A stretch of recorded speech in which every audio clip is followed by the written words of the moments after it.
Welcome to जेनिक जे study. मेरा नाम है वी सोमेश। आज हम स्टार्ट करेंगे ज्योमेट्रिक डिजाइन में ट्रांजिशन कर्व। ट्रांजिशन कर्व मैं स्टार्ट तो कर ही रहा हूं, मगर इससे पहले भी आप जानते हो ट्रांजिशन कर्व क्या है, कहां पर पढ़े हमने।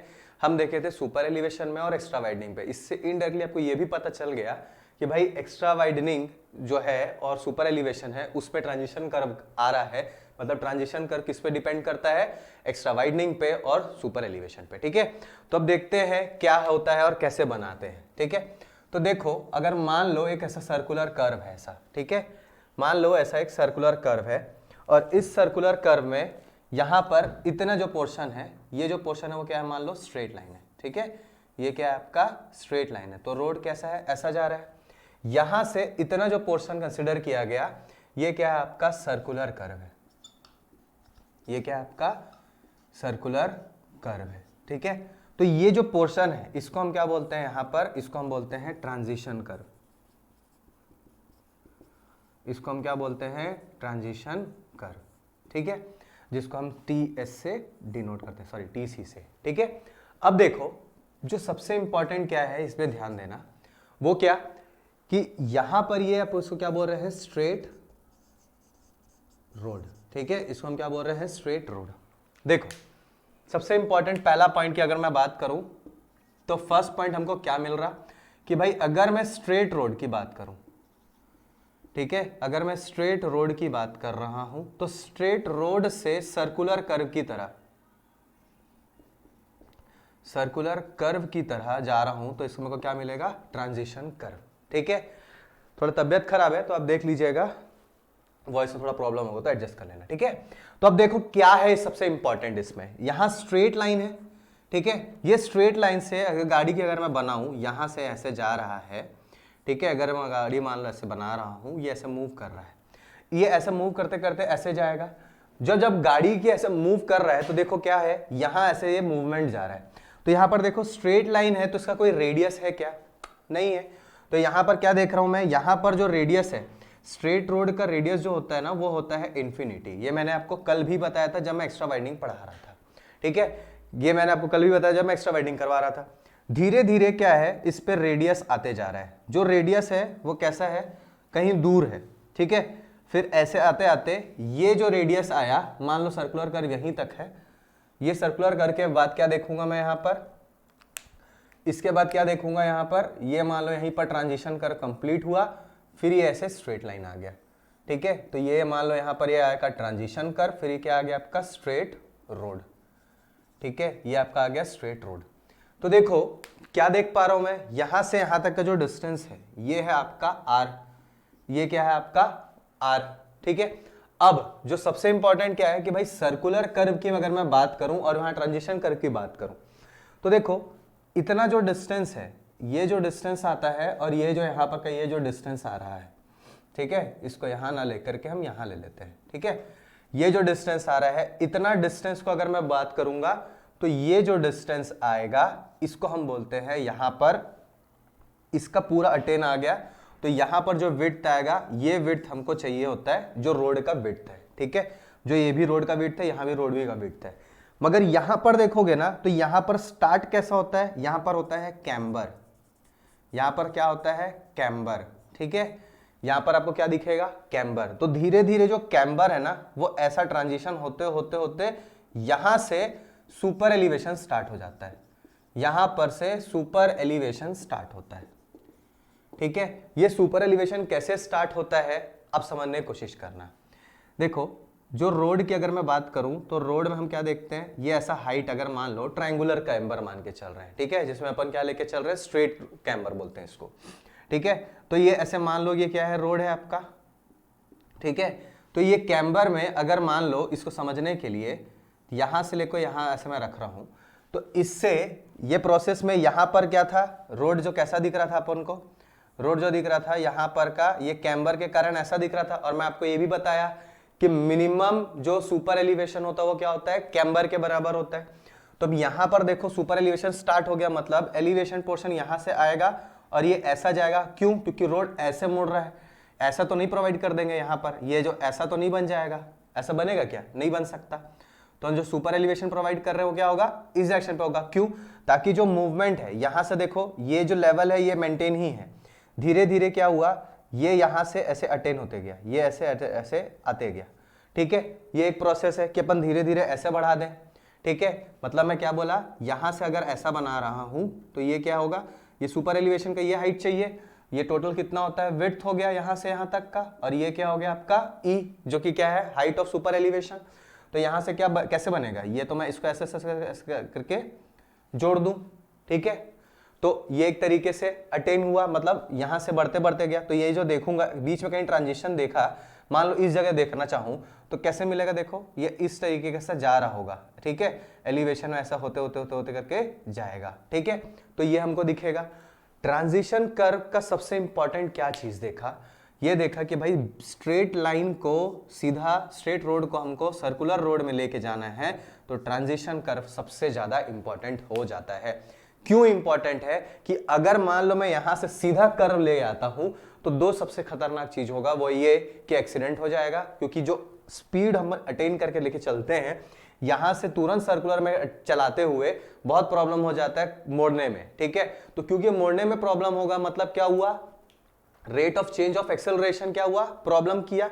मतलब देखो, आप एक चीज और इंपॉर्टेंट बता देता है इसमें, सबसे इंपॉर्टेंट बात वो क्या कि भाई rate of change of acceleration क्या होता है, ठीक है। देखो rate of change of acceleration की अगर मैं बात करूं तो उसको हम बोलते हैं सी। यहां पर सेकेंड पॉइंट की अगर मैं बात करूं क्या है, rate of change of acceleration, जिसको हम क्या बोलते हैं, जर्क, ठीक है। और उसको हम डिनोट किससे करते हैं, सी से डिनोट करते हैं, ठीक है। तो ये rate of change of acceleration क्या है, धीरे धीरे धीरे धीरे करके वो चेंज होते जा रहा है। और यहां पर जो चेंज हो रहा है उसके कारण अगर धीरे अगर हम लोग उसको प्रोवाइड ना करें, ट्रांजिशन कर्व प्रोवाइड ना करें, तो प्रॉब्लम क्या हो जाएगा, जर्क बढ़ जाएगा, ठीक है, जर्क बढ़ जाएगा। तो ट्रांजिशन कर्व क्या करता है, transition curve rate of acceleration मतलब जर्क को रिड्यूस करता है। तो इससे हम क्या पता चला कि ये ट्रांजिशन कर्व क्या है, जर्क को रिड्यूस करता है, ठीक है। इससे हमको क्या पता चला, जर्क को रिड्यूस करता है, ठीक है। ये सबसे इंपॉर्टेंट चीज है, ये हमको समझ में आया।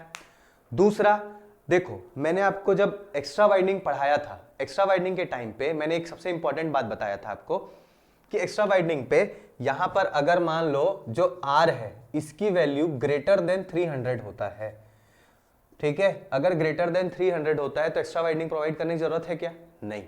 मगर अगर ये स्मॉलर देन 300 है तो एक्स्ट्रा वाइंडिंग प्रोवाइड करना होगा, ये तो अपन को पढ़ चुके थे।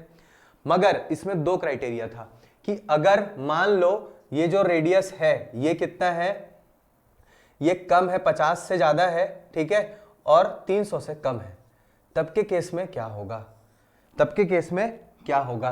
तो इस केस में हम क्या देखे थे, देखो, तो इस केस में हम क्या देखे थे, इस केस में क्या बोलता कि भाई ट्रांजिशन कर्व से ये जो स्ट्रेट लाइन का जहां से आ रहा है, यहां से हम एक ऐसा कर्व बनाएंगे जो दोनों साइड से इक्वली विड्थ को डिस्ट्रीब्यूट करेगा। मतलब ये क्या होगा, ऐसे अगर मान लो मैं वैसे बनाता हूं तो ये क्या हुआ, ट्रांजिशन कर्व ऐसा जाएगा और यहां से ये ऐसे बढ़ाते बढ़ाते बढ़ाते यहां से ये ऐसा जाएगा। ये समझ में आया। अब ये जो डिस्टेंस है यहां से यहां तक का डिस्टेंस और यहां से यहां तक का डिस्टेंस, मतलब ये हालांकि आपको ऐसा गैप दिख रहा है मगर इसको इसके पैरेलली बनाएंगे, ठीक है, यहां से यहां तक का। तो ये हमको क्या समझ में आ रहा है, इतना जो डिस्टेंस है ये और ये और ये कितना होगा, ये होगा आपका WE/2। ये भी कितना आएगा, WE/2। उसी तरीके से ये भी कितना आएगा, WE/2, और उसी तरीके से भी कितना आएगा, WE/2। जहां पर WE क्या है, ये है आपका एक्स्ट्रा वाइडनिंग। तो हमको क्या पता चला, हमको ये पता चला थर्ड पॉइंट कि ये एक्स्ट्रा वाइडनिंग पे भी डिपेंड करता है, ये एक्स्ट्रा वाइडनिंग पे भी डिपेंड करता है। मतलब एक्स्ट्रा वाइडनिंग कैसे प्रोवाइड होगा, वो डिपेंड करता है ट्रांजिशन कर्व को हम कैसे प्रोवाइड करवा रहे हैं। कैसे, ये जो है हमको क्या बता रहा है, इसका इफेक्ट बता रहा है, चेंज बता रहा है कि एक्स्ट्रा वाइडनिंग शुरू से लेके यहां तक था, फिर कांस्टेंट हो गया एक्स्ट्रा वाइडनिंग, इसके बाद फिर से जाके वो रिड्यूस हो गया, ठीक है। और क्यों प्रोवाइड करना पड़ा? सेफ्टी के लिए, ठीक है, सेफ्टी और सिक्योरिटी के लिए।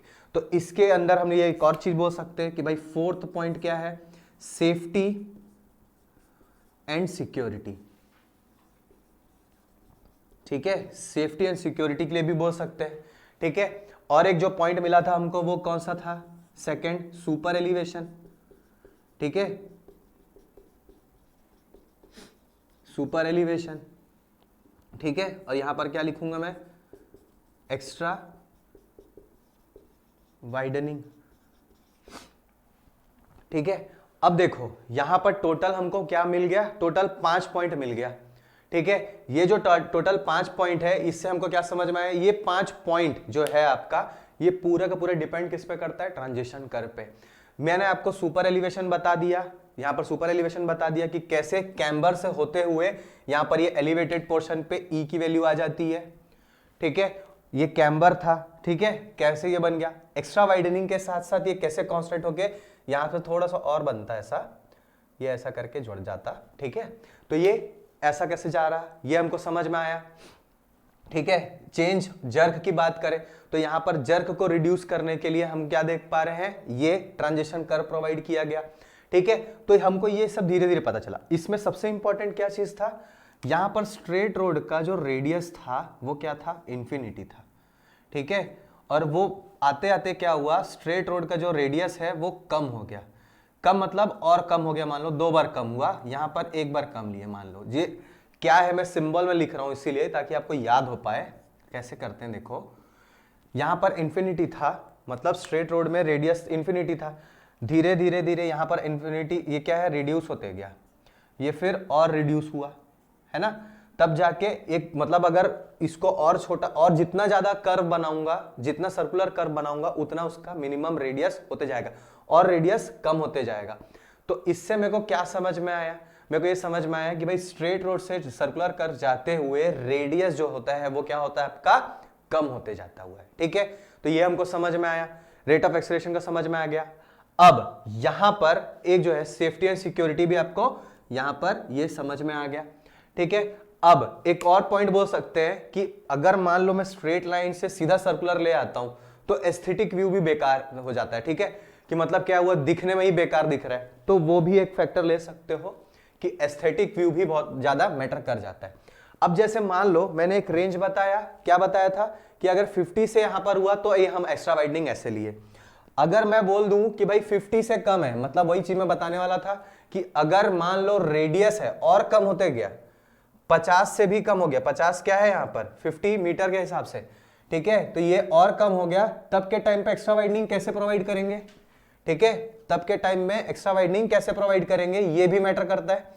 तो तब के टाइम पे मैंने आपको बताया था, क्योंकि जब भी हम ज्यादा ही कर्व आ जाता है तो हम क्या करते हैं? उसके पास से लेके चलते हैं, क्योंकि अगर हम लोग ज्यादा, अगर गाड़ी मान लो इस साइड ज्यादा चलाएंगे तो सीधा बाहर, ठीक है। तो हम क्या सेंटर के माने सर्कल के सेंटर की तरफ होते हुए चलते हैं, मतलब कॉर्नर इनर साइड में चलते हैं। इसको मैं क्या बोलूंगा? इनर साइड, ठीक है। और इसको मैं क्या बोलूंगा? आउटर साइड,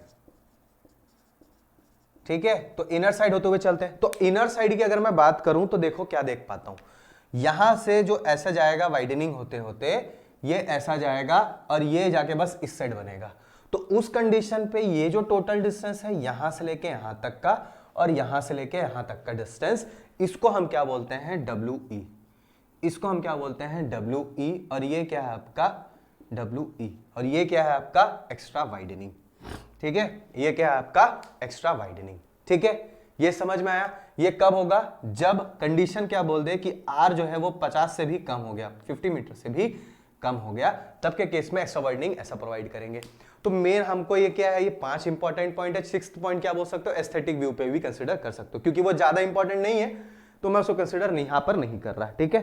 तो आप याद रखने के लिए क्या कंसिडर कर सकते हो कि भाई ये हमारे लिए इंपॉर्टेंट है, ठीक है। देखो अब ये तो हमको समझ में आ गया कि भाई एक्स्ट्रा वाइडनिंग क्यों इंपॉर्टेंट है, ट्रांजिशन कर्व कैसे कर रहा है और ये काम कैसे कर रहा है, ठीक है।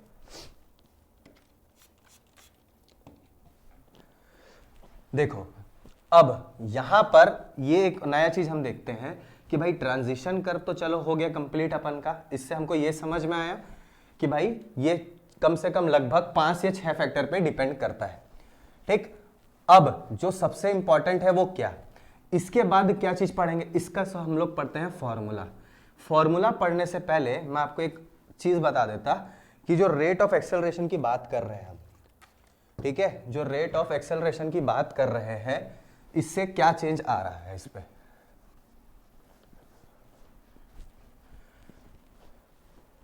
ठीक है, देखो इससे मैं rate of change of acceleration की बात कर रहा हूं तो इसमें क्या चेंज आ रहा है इस पे देखेंगे। तो ये क्या आपका आया, ट्रांजिशन कर्व था ये। ठीक है, अब देखो पहला पॉइंट की अगर मैं बात करूं तो जो कर्व था जहां पर सर्कुलर आ रहा था ट्रांजिशन और सर्कुलर के बीच में, तो जहां से सर्कुलर स्टार्ट होता है वहीं से सेंट्रीफ्यूगल फोर्स एक्ट करता है। ठीक है, मतलब अगर मान लो ये कर्व है, इस कर्व में यहां से यहां तक का ये सर्कुलर कर्व था, ये ट्रांजिशन कर्व था, तो ये ट्रांजिशन कर्व में यहां से जो डिस्टेंस है इतना डिस्टेंस पे, यहीं से यहां तक जहां से सुपर एलिवेशन अपने मैक्सिमम पीक पे होता है, जब ये ट्रांजिशन कंप्लीट हो जाता है सुपर एलिवेशन का, तो यहां पर भी ऐसे ले सकते हैं। ठीक है, तो इस कंडीशन से जब हम मूवमेंट करते हैं तो यहां पर क्या देखते हैं, सेंट्रीफ्यूगल फोर्स, जो कि क्या पढ़े थे, पी। जब हम लोग पढ़े थे फॉर्मूले पे सेंट्रीफ्यूगल फोर्स का, किससे पढ़े थे, सुपर एलिवेशन के फॉर्मूले पढ़े थे। फॉर्मूला क्या था, E + F = v² / gr पढ़े थे, ये फॉर्मूला पढ़े थे ना। और इसमें एक और क्या चीज देखे थे कि यहाँ पर जो सेंट्रीफ्यूगल फोर्स होता है P, उसका फॉर्मूला क्या होता है, ये होता है mv² / r। ये क्या होता है, mv² / r, ये फॉर्मूला हम पढ़े थे। ठीक है, अब यहां पर ये देखो इस m को हम किस पे रिप्लेस कर दिए थे, इस m को हम रिप्लेस कर देते हैं wv² / gr, इससे रिप्लेस कर दिए थे, है ना। इतने में हम इसको आके चेंज कर दिए थे। मगर सेंट्रीफ्यूगल फोर्स में अगर मैं बात करूं तो यहां पर सेंट्रीफ्यूगल फोर्स बहुत इंपॉर्टेंट रोल प्ले करता है। ठीक है, वो कैसे रोल प्ले कर रहा है आप इसको समझने की कोशिश करना। ये तो फॉर्मूला आपको याद होगा। ठीक है, चलो अब देखो इस फॉर्मूले में अगर मैं ये बोलूं कि भाई इस फॉर्मूले में एक चीज और भी इंपॉर्टेंट है, वो क्या है देखते हैं। तो वो क्या इंपॉर्टेंट चीज है इसको अगर हम बताएं तो वो क्या है, centrifugal force. Centrifugal force important इसलिए क्योंकि सेंट्रीफ्यूगल एक्सेलरेशन पे काम करना है। सेंट्रीफ्यूगल एक्सेलरेशन, ठीक है, सेंट्रीफ्यूगल एक्सेलरेशन, जिसको हम किससे डिनोट कर रहे हैं, ए से ही डिनोट कर रहे हैं। ठीक है, अब देखो सेंट्रीफ्यूगल फोर्स की बात की तो इसको मैं किससे डिनोट कर रहा, पी से। पी का वैल्यू किसमें निकाला, mv² अपॉन क्या आएगा आपका, यहां पर आर आएगा। ठीक है, अपॉन क्या आएगा आपका, आर आएगा। यहां पर क्या देख पाया मैं, देखो v² जो r है इसमें कुछ समझ में आ रहा है क्या, कि भाई एक चीज हमको पता है कि फोर्स क्या होता है, फोर्स होता है मास इनटू एक्सेलरेशन। एक फॉर्मूला हम जानते हैं, क्या जानते हैं, फोर्स = मास इनटू एक्सेलरेशन। तो यहां पर मास है, यहां मास है, तो ऑब्वियसली ये जो है ये क्या होगा, ये होगा। तो यहां से क्या पता चला, ए क्या हो गया आपका v² / r। ए क्या हो गया, v² / r, जिसको हम क्या बोल सकते हैं, ये क्या है, सेंट्रीफ्यूगल एक्सेलरेशन। ठीक है, ये क्या हो गया, सेंट्रीफ्यूगल एक्सेलरेशन। जहां पर अगर मैं ये पूछूं मेन मेरे को एक्सेलरेशन क्यों जरूरत पड़ गया, क्योंकि यहां पर rate of change of acceleration पूछा है। तो जो फॉर्मूले के हिसाब से अगर मैं देखूं तो यहां पर अगर मैं बोलूं कि rate of change of acceleration, इसकी वैल्यू कितनी आएगी, तो इसकी वैल्यू कितनी आएगी, ये क्या है आपका c को किससे डिनोट कर रहे हैं, dA/dt, जहां पर a क्या है, एक्सेलरेशन है। तो अगर मान लो इसको मैं फाइनल वैल्यू ले लेता हूं, a/t ले सकता हूं, जहां पर a क्या है आपका, सेंट्रीफ्यूगल एक्सेलरेशन है। ठीक है, a क्या है आपका, सेंट्रीफ्यूगल एक्सेलरेशन है, और अपॉन में t है। तो वैल्यू क्या लिखूंगा यार, यहां पर मैं v² / r × t। ठीक है, तो यहां पर ये सबसे इंपॉर्टेंट पॉइंट जो हमको यहां पता चल रहा था, ये तो फैक्टर्स थे जो के ऊपर डिपेंड कर रहे थे, और एक ट्रांजिशन कर्व क्यों इंपॉर्टेंट है वो चीज बता रहा था।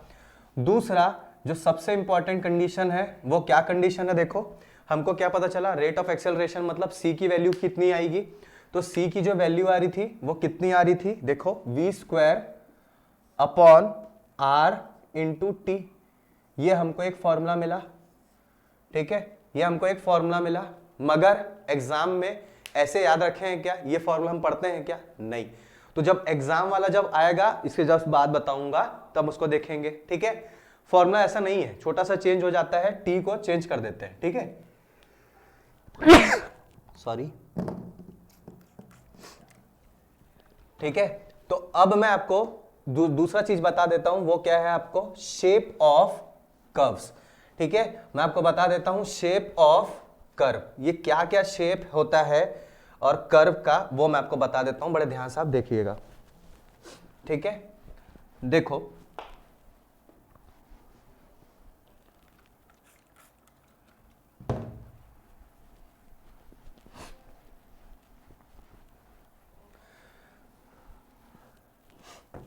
देखो शेप ऑफ कर्व की बात करूं, यहां पर क्या बताया, ये सी क्या है आपका, ये है आपका जर्क, ठीक है, जिसको हम rate of change of acceleration बोलते हैं। बार बार मैं इसको क्यों रिपीट कर रहा हूं, क्योंकि ये बहुत इंपॉर्टेंट है।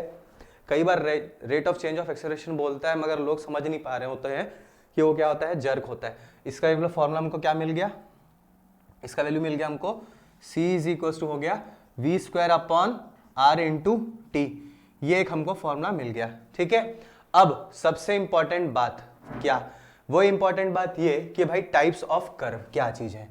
तो मैं यहां पर देखता हूं टाइप्स ऑफ कर्व, ठीक है, टाइप्स ऑफ कर्व।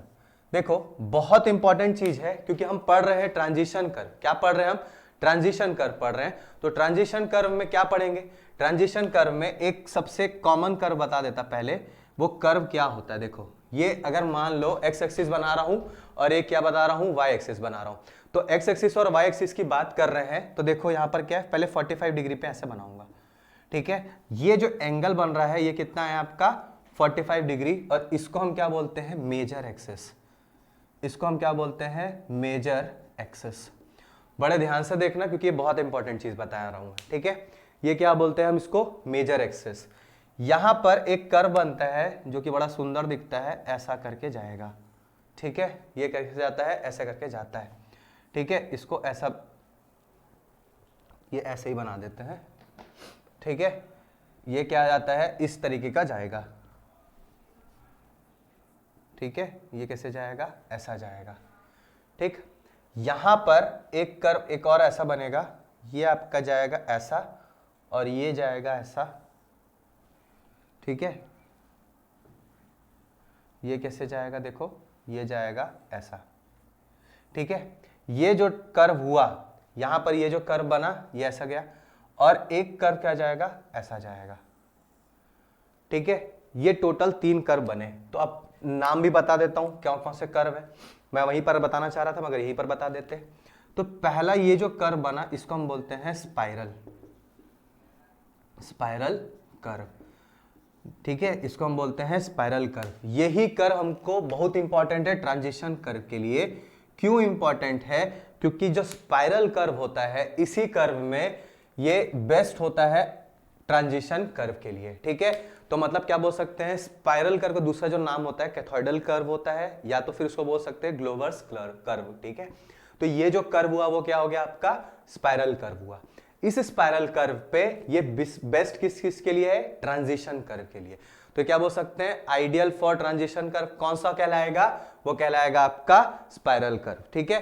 तो ये 2 मार्क्स के लिए, सॉरी 1 मार्क्स के लिए बहुत इंपॉर्टेंट चीज है। वो क्या पूछ रहा है, ये किसके लिए होता है, आइडियल होता है, आइडियल फॉर ट्रांजिशन कर्व, ठीक है। ट्रांजिशन कर्व ये किसके लिए होता है, आइडियल फॉर ट्रांजिशन कर्व, ठीक है। अब यहां पर मैं और क्या देख पा रहा कि भाई इस कंडीशन में ये तो हमको पता चल गया कि ये आइडियल है, क्या है, ट्रांजिशन कर्व के लिए। दूसरा यहां पर ये जो है, इस कर्व का नाम क्या है, तो इस कर्व का जो नाम है वो है आपका लेमनिस्केट कर्व, लेमनिस्केट कर्व। पूरा नाम क्या है, बर्नौलिस लेमनिस्केट कर्व, ठीक है। पूरा नाम क्या है, बर्नौलिस लेमनिस्केट कर्व, ठीक है। तो ये है आपका लेमनिस्केट कर्व। तीसरा ये क्या है आपका, ये क्या है आपका क्यूबिक पैराबोला। ये क्या आपका क्यूबिक पैराबोला। ठीक है। तो टोटल कितने टाइप के कर्व आए, टोटल 3 टाइप के कर्व आए।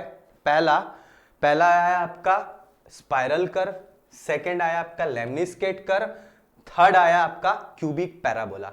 ठीक है। जो अगर मैं क्यूबिक पैराबोला की बात करूं, इसको ये ऐसा ही होगा शायद, ठीक है, ये इसको ऐसे ही बना देते हैं। ठीक है।